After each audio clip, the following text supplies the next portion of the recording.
Jay here for Stretford Paddock. This is the Tier 1 Transfer Podcast. Joining me, as always, is my co-host, Ronaldo Brown. Ronaldo, how are we doing, mate? You okay? Yeah, I'm doing great. You happy? I'm happy, man. If you're happy, I'm happy, mate. I always worry about whether Why always? listen. Because you're the sort of person, like, you know, when United have lost, you carry it with you for the week, but United won at the weekend with one of the most bizarre wins ever. Now, I've told you that it sets my mood. I didn't see any of the game. Obviously, it was Paddock FC in it out. Doing bits for Paddock FC. As your second win in 2, innit? Yeah, 2-2 started well. That's enough Paddock FC. If you want to see the highlights, go on straight to Paddock FC. Go on, yeah, great commentary, by the way. I'll give you that one. We've got a guest today, haven't we? One of the Tier 1 gurus himself, Mohamed Bouhafsi from RMC Sport. We've been chatting to him about Alex Telles, about the French connection as well at United.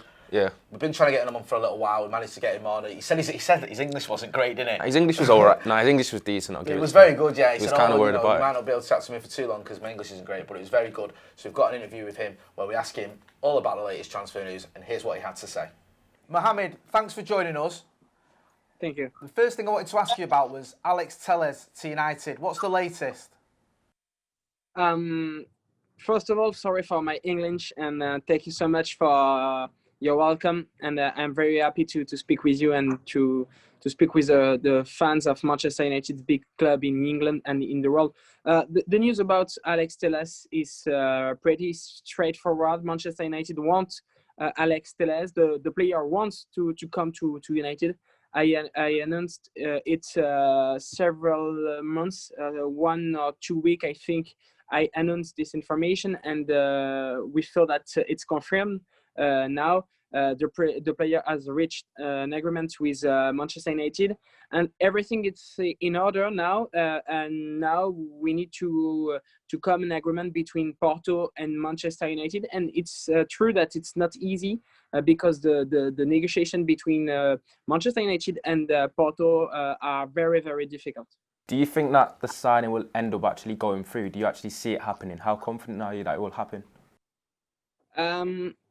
I think that it's not easy because Porto don't like to want him let go easily, and the club know that it's very important player, and Porto, because it's very good player.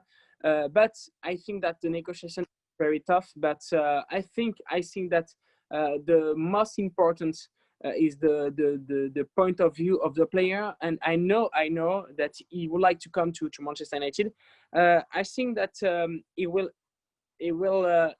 eventually sing in United, but it's not easy because Porto know the information that he would like to go to United. He know that he would like to sign on United, and it's for this that Porto is stuff in negotiation, because you know all the information and all the think of Telles. There's been reports that United are still interested in Monaco's Benoit Bernardashil. What's the latest on that? Forgive my pronunciation, by the way. No. The name in French is Benoit Badiachil. It's very interesting because when I give the information, it's the same time of Gabriel news, and we know that Manchester would like to sign a central back, and Manchester looked the possibility of Gabriel and Badiachil, and I gave the information on Twitter that Manchester had made a big offer for Monaco. But now I think that it's over because United was very interested before. But in the meantime, Kovac arrived in Monaco. He's now the coach of Monaco, and he loved many the player. He loved so much the player, and he wanted to keep him now in Monaco.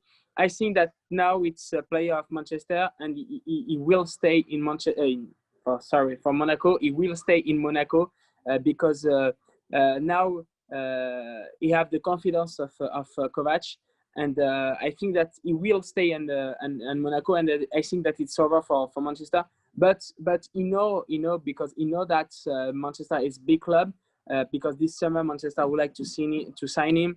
Leverkusen would like to take Badiashile, but now I think that this possibility it's over.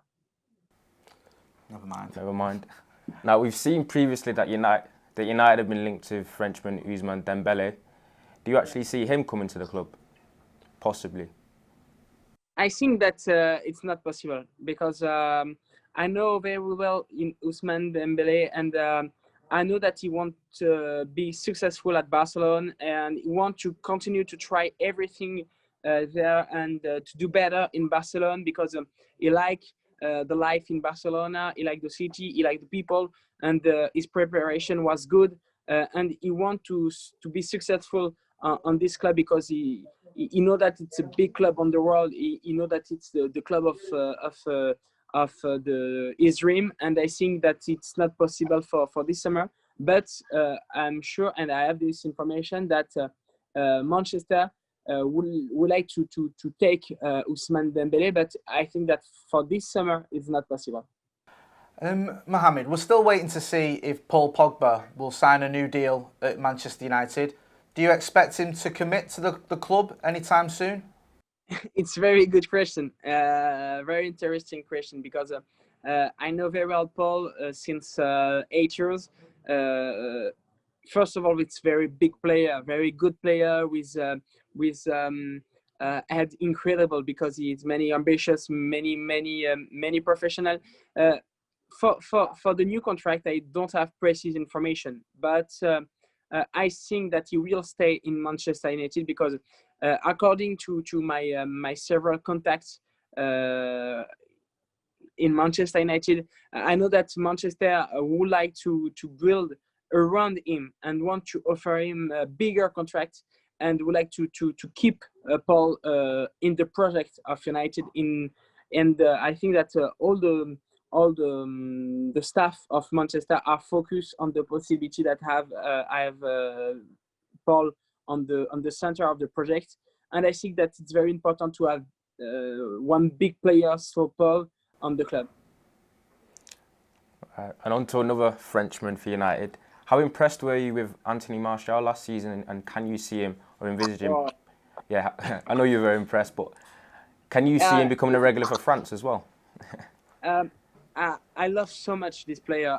You know that I announced the first in France and in the world that Martial signed in United because it's many times since 5 years, I think, and I think that it's why it's my first big information in England when Anthony arrived in Manchester United, and I have the memory of the message of all the people and all the fans of Manchester United. Announce Martial, announce Martial, announce Martial, announce Anthony, and the context of the arrival of Martial in Manchester. It's so incredible because the offer was 80 million euro for the player with just one stage with Monaco and with Lyon.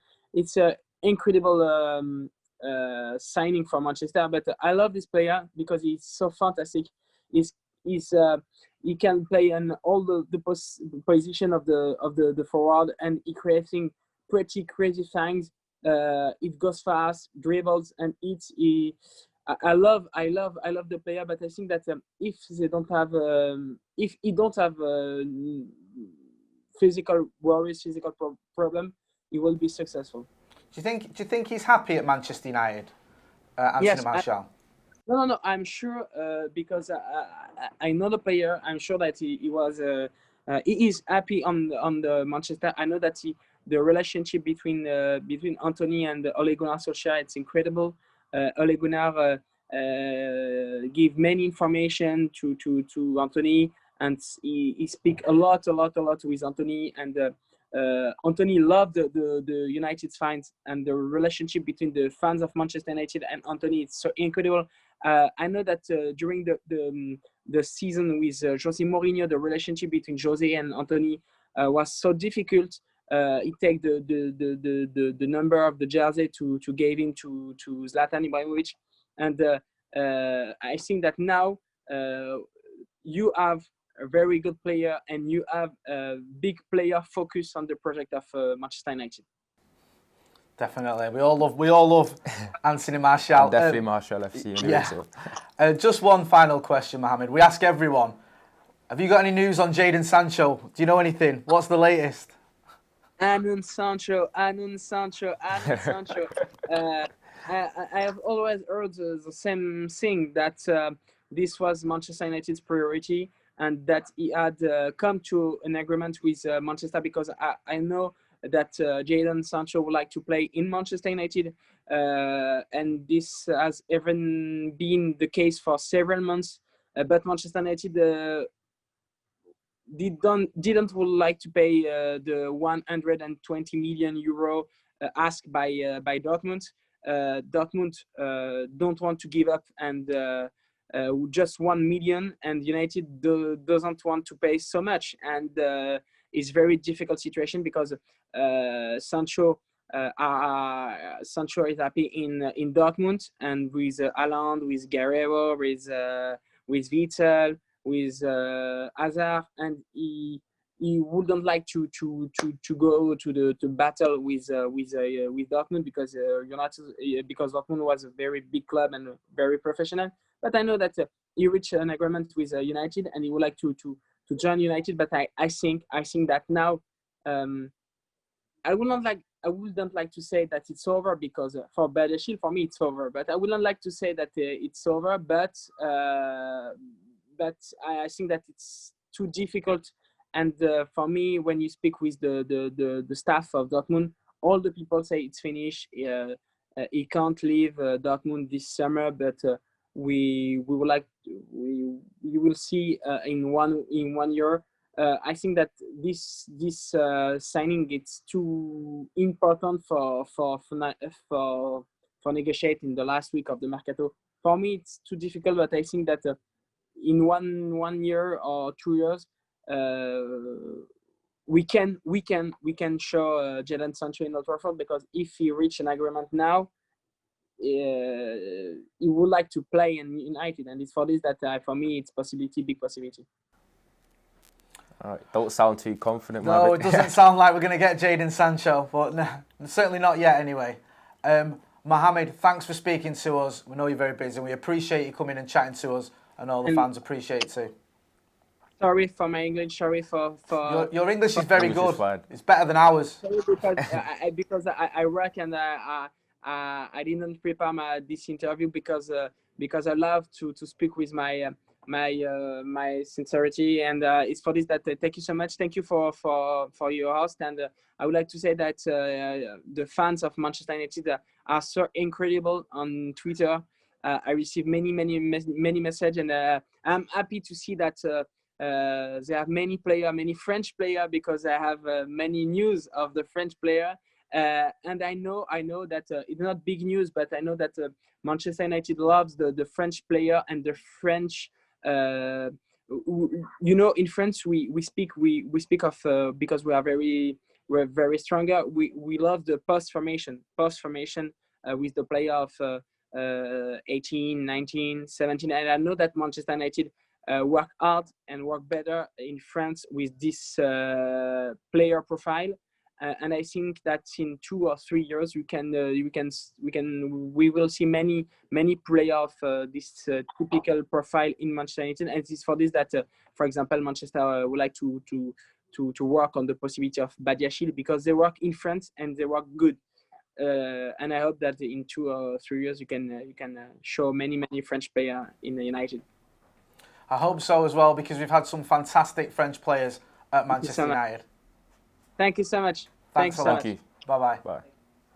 Good stuff. Nice guy, innit? A very nice guy. Happy guy as well. Quite sheen as well, isn't it? Yeah. But, it made me laugh because obviously his eyes lit up when we were talking about Anthony Martial, for example, and the great relationship he has with Ole Gunnar Solskjaer. Now, that's good to hear as well, because I don't know if you remember, do you remember the Cardiff game? Yeah. We lost at Old Trafford. Yeah, I do. The end of the season, and there was talk that Martial wasn't happy. Makes me shiver that. Losing to Cardiff at home. Horrible game, wasn't it? They'd already been relegated. Dark times. Oh, but But do you remember, like, Martial, I can't remember, I think he was on the bench or in his warm-up, he was just going through the motions and there was a lot of talk that he wasn't happy and that him and Ollie weren't getting on. But from what you gather there, from someone who obviously knows Andy Martial, they've got a great relationship, which is a positive thing, isn't it? Considering what we've had in the past, especially with Jose and all I feel like we've only started seeing him smile. I know he's a bit like Martial. He doesn't smile often, but when Solskjaer was appointed, obviously Mourinho weren't very fond of him. No. Almost wanted to shop him, if anything, if you remember correctly. But I feel like since Solskjaer's been in charge, I've seen Martial start to smile a bit more, and you could see his football has become better as a result. But his eyes did lit up quite a bit then. You could tell he had a bit of knowledge about Martial, and he was excited to what he can bring. So maybe we've not even seen the best of him so far. But obviously, we didn't mention he's not. I did ask him, I was trying to get it out, but because he got so excited at the fact I mentioned Martial, he kind of cut me a little bit, but I did get it out in the end. That Martial's not been a complete regular for France. Obviously, they've got loads of options like Mbappe, Griezmann. Giroud still does bits for them. And it's interesting to see if he continues the kind of form that he's shown in the past 12 to 18 months at United, if he could actually become a staple in what is the world champions. But obviously, he didn't have the best game on the weekend, from what I heard, because I didn't actually get to see it. But the thing with Martial is, even when he doesn't have a good game, he still shows them glimpses of class. He's got quality, man. And he did that. He did that weekend. It wasn't a great game, you're right, but he showed those glimpses. And going back to what you said earlier about, it sort of connects well. There was the thing with Jose, he didn't get on with him. No. He got dropped, obviously. And then when Sanchez came in, I think that affected him. Didn't go to the World Cup with France. Would have got a medal just for sitting on the bench, blatantly. So that obviously wasn't great for him.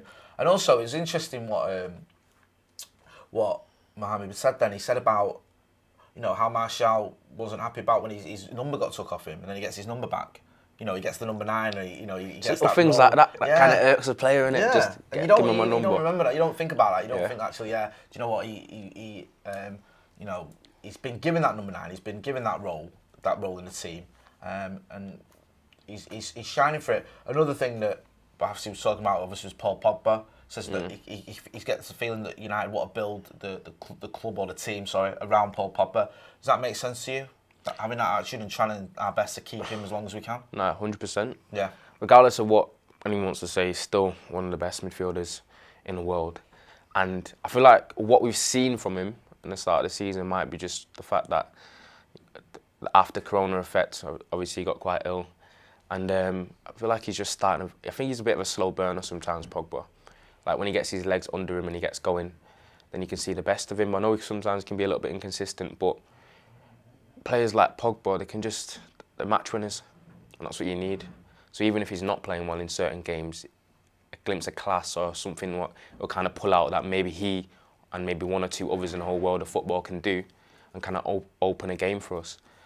That's why, regardless of how he's playing, I kind of just always believe in Pogba, and we don't want a situation again where we kind of turn against him, we sell him, and then he goes on and does better things again, like he did when he went to Juve. I think we've got to stick by him. No, that's what I believe. Anyway, I know people are quick to criticise him because of his kind of languid style, and sometimes he looks disinteresting and he's a bit of a risk taker. But to me, you can't really replace the quality he brings when he's on it. Anyway.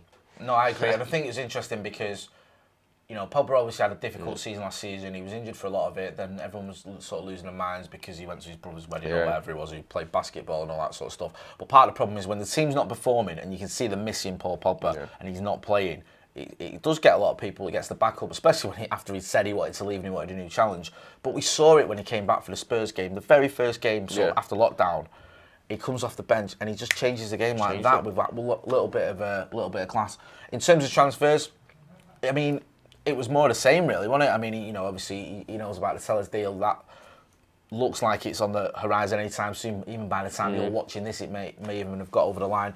He looked pretty confident about it, didn't he? He did. He has been confident, hasn't he, Mohamed? And when we spoke to him there, obviously he seems to think that's a case of sort of sooner rather than later. Dare we say? No, he did. But what I did take from that is United are a bit of personal terms agreed FC in it a little bit, because even when he mentioned it, he was saying, the Tellers thing, it's all these players that we've not signed that we've been kind of linked to, or the majority that we've gone deep into the negotiations. The players want to come, and that's not a problem. It's just, well, personal terms agreed. How many times we've heard that?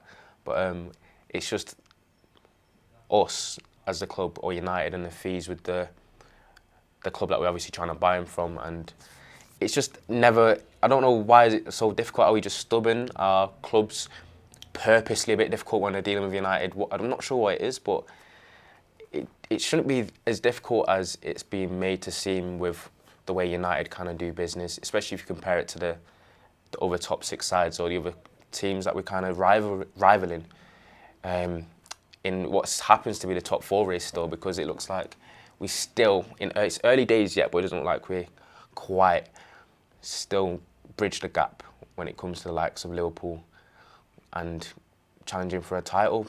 But it's just kind of annoying that I'm seeing them clubs bringing in reinforcements that might not even need it as much as we do, and then we're kind of just full of like brinking on the edge of negotiating and then not getting him, and then being linked here and there and then not getting them, and then personal terms agreed here and there, but actually not getting it through.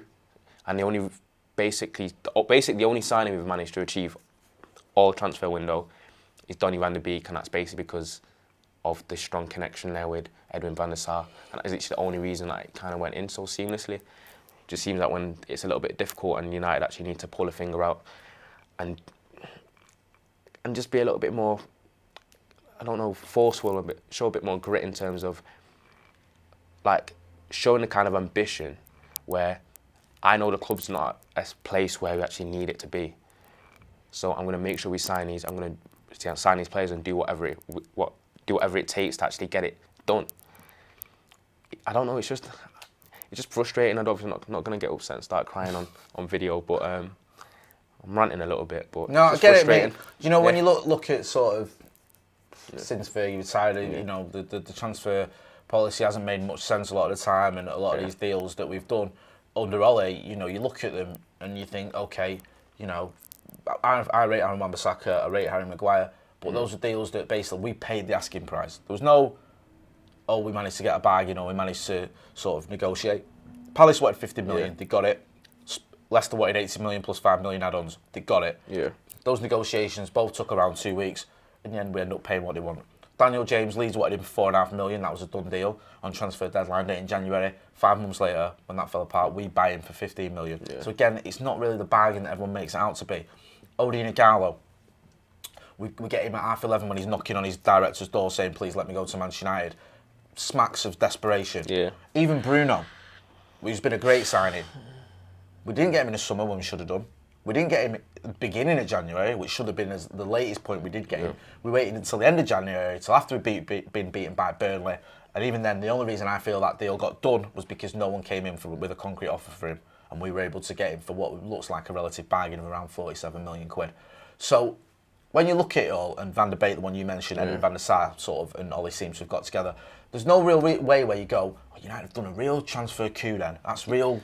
It's not quality there. That's what I'm mentioning. It has to be laid on a plate for us, kind of, to get over. Like Harry Maguire, we paid over the odds for him. Now I understand why we paid that, because that's what Leicester wanted, and they, even though they're a selling club, they're not skint. They've got rich owners, and the sort of, they've got ambition as well. So I understand. Palace again, they dug their heels in with Aaron Wan-Bissaka. I think they saw the value of him and why he was their big asset to sell, because even the likes of Zaha is, you know, he's getting on a bit where at the time I think Wan-Bissaka was early 2021, 22.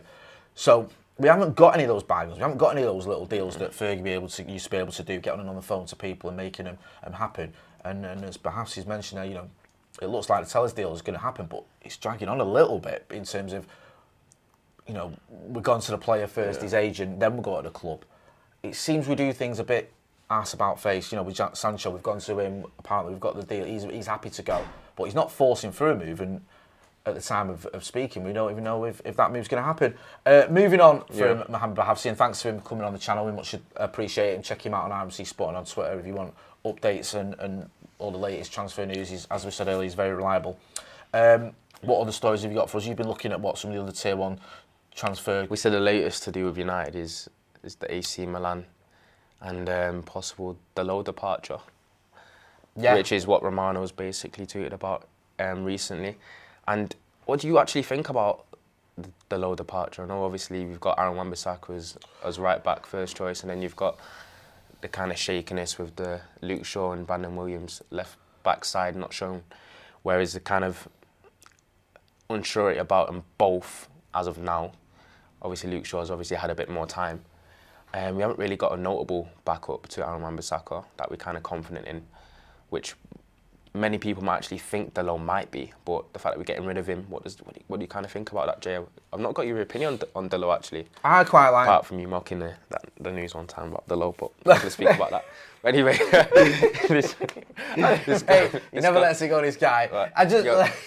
It just didn't seem the most exciting news title to me that we might be selling Diogo Dalot, but I'm glad you've let it go. Right. I like Diogo Dalot. I think he's a decent player. One thing that's baffled me with what's happened with him under Ole is how he hasn't been given a chance, not just at right back or left back, because he can play either side, but as a winger. And I think he can play on the wing, and we've seen him do quite well on the wing. And I think at times last season, where you've got Mason out there, and you've got Martial, obviously, who is now more or less central. Marcus Rashford plays on the left, but I think there've been opportunities where you could have rotated a little bit, especially towards the end of the season when we had the games were coming thick and fast. Just go back to the FA Cup semi-final against Chelsea, we had to bring in a Gallo and mix it up a little bit. But I've also thought, well, maybe Dalot could have gone on the wing, and you could have moved Mason into the middle if you needed to rest Martial. Or do you know what I mean? He just didn't seem to get any opportunities at all. And especially when you consider it was him that won the penalty against Paris that more or less got Ole Gunnar Solskjaer's job. I'm not saying you can dine out on that forever, but there was a time when he was obviously rated. Yeah, do you know what I mean? So it is surprising to me that Ole just obviously doesn't fancy him at all in any position. Because you think about it, there's probably 3 or 4 positions he can fill, either full back, right or left wing, maybe probably more right wing, but you never know. So he's a bit of an in-betweener though. I think Dalot is one of those players where he's not quite defensively sound enough to be a full back, and then he's not quite dynamic and kind of technically just natural. He don't look like a natural winger. He looks more like a wing back. Or as I said, he's probably not a full back, not a winger. So he's probably a wing back, and we don't really play with wing backs, so it doesn't kind of work that way. So I think because he doesn't really fit into the system of play that Solskjaer kind of wants, that kind of adds to it. But obviously, as fans, we don't know what's going on behind closed doors. We don't know whether Dalot's got an attitude problem. We don't know whether he keeps himself in the best shape, because sometimes he can look a little bit weighty. Yeah. If I put it nicely. And I think the last couple of times I've seen him play for United, he's not been too good either. But I'm along with you. I think he's got a little bit of ability, but is he a United player for where we kind of want to go? That's probably not where it is. I don't think personally I'm too gutted that he's leaving. I'm just slightly surprised he didn't get more opportunities. On the Romano front, he was also not long ago, I think it was a couple of days ago, well, about a day and a half ago, tweeting about Lazio in for Andres Pereira. What do you make of that? Quite a bit of money as well that was spoke about. Is it option to buy for 32 million or something, or 27 million or something? Something like that. Yeah, 27 million euros, I think. If you get that much for Andres Pereira, then that's highway. You might see this actually. Anyway, I'll say it with chest, but that's highway robbery, really. Is that the next headline? Is that the next news headline? And Lazio buy Andres Pereira for 27 million. Yeah. Brackets, highway robbery. But, I don't know. I mean, Pereira for me, he's sort of, I say this all the time, but he's almost like the epitome of what went wrong at Manchester United that season under Ole. Because he's not a bad player, right? But he's nowhere near the levels you need. Yeah. You're going to be challenging even for top 4. He's just not. I think his decision making is what's off. Non-existent. I think Housen says he's got the decision making of a cat. I think he said in one of the fan cams. But the guy played 40 games, I think, last season for Manchester United. I'm pretty sure he did. He played 40 games. Even if he didn't, I've been saying that wrong for a lot of time. 40 games. Yeah. And I would say that I can't remember a player with lesser ability playing so many games for Manchester United. Do you know what I mean? I've seen players that are worse than Andre Pereira play for United, but they played 3 or 4 games and then got binned off. You mean production-wise? Yeah, I'm thinking 40 games last season for United. obviously I don't know the statistics, but I wonder how many goals and assists did he have in that time? I think it's 2 and 2s or 3s or something. I don't think there's a lot. I think it might be 2 goals and 1 assist or the other way around. Tells a story, doesn't it? It does, and he's not a defensive midfielder. He's not a number 10. He's not a winger. You talk about how Delo doesn't seem to shine in any position. I always feel Pereira, you play him as a DM. He's not quite a DM. You play him as a number 10. He doesn't do anything. You play him out on the wing. He don't really get involved. Yeah. I mean, it's just not good enough. The short and long of it is, we can debate all we want about certain players, but is there any United fan out there that thinks Andreas Pereira is good enough for this club? Because I certainly don't. I've not spoke to anyone who does. I don't know any. I literally, from what I've seen, comments, Twitter, and the likes, Twitter don't think that Marcus Rashford's good enough for United. I know where you're coming from. You don't get much harsher than Twitter. Yeah. So they definitely know Pereira fans. Well, not Pereira fans, but like people that kind of believe in him still. No, I mean, there might be 1 or 2 out there who think, you know what, he's good enough or he deserves more of a chance, but he got a massive chance last season. He didn't take it in any way, shape or form. And a move to Lazio, good move for him, big club. Serie A seems to be a lot more kinder to certain players than it does it seems like in the Premier League. I feel like the transition from Premier League to Serie A, I think I mentioned it before, makes it look like the players just, I don't know if it's the speed difference in the leagues or what it is, but when Premier League players do seem to go to the league, they seem to do well. They do. We saw it with our reserves last season, didn't we? Basically, when they all went to Inter and all shone, and Smalling at Roma. Deadwood FC just went over there. FC. Actually, I can't even say Deadwood because I feel like that's upsetting a few people. Okay. A few young saying, so I feel like it's a bit rude. Yeah, we don't be too rude on our people United alumni. People that are surplus to requirements. Good, just not good enough, I think is the polite way of saying it. Well, just before we wrap up, Tier 1, all the Tier 1 journalists have been talking about Jaden Sancho. We spoke to Mohamed Bouhafsi about it as well, obviously. I mean, everyone seems to be saying the same thing. We're waiting for a bid. We're running out of days. The bid's got to come sooner or later. He wants to come. We want him. What date is it? I mean, by the time we watch this, September. there might have been a development. Listen, I feel like the deadline day can't come soon enough. I'm sick of hearing about this, if it doesn't happen. Because I'm losing my head. You are, mate. You've had enough, haven't you? How many times have you got to talk about Jaden Sancho? It must be, it's like every day. It's too much. And what is the latest line on Jaden Sancho? It's come to the point where we spoke about him so much as United fans and we've been so obsessed with him. If he does sign, imagine the pressure. Imagine, like, that sort of pressure is... I think the pressure is going to... I feel like if Jaden does come after all of this, the build-up, the negotiations, the drama, the brinkmanship, and so on, when he comes, he might come with some of the most pressure United signing has had in a long time. It's weird as well, isn't it? Because and that's it. I think you might be right. I think he might, sort of going back over the years, big signings we've had. Pogba had a lot of pressure on him. Probably not the same as Jaden Sancho in a way. Because you still had the likes of Zlatan, you had Jose there as well. Van Persie signing. Van Persie had pressure, but again, not that much. Di Maria had pressure, he didn't live up to it. Memphis Depay had pressure, he didn't live up to it.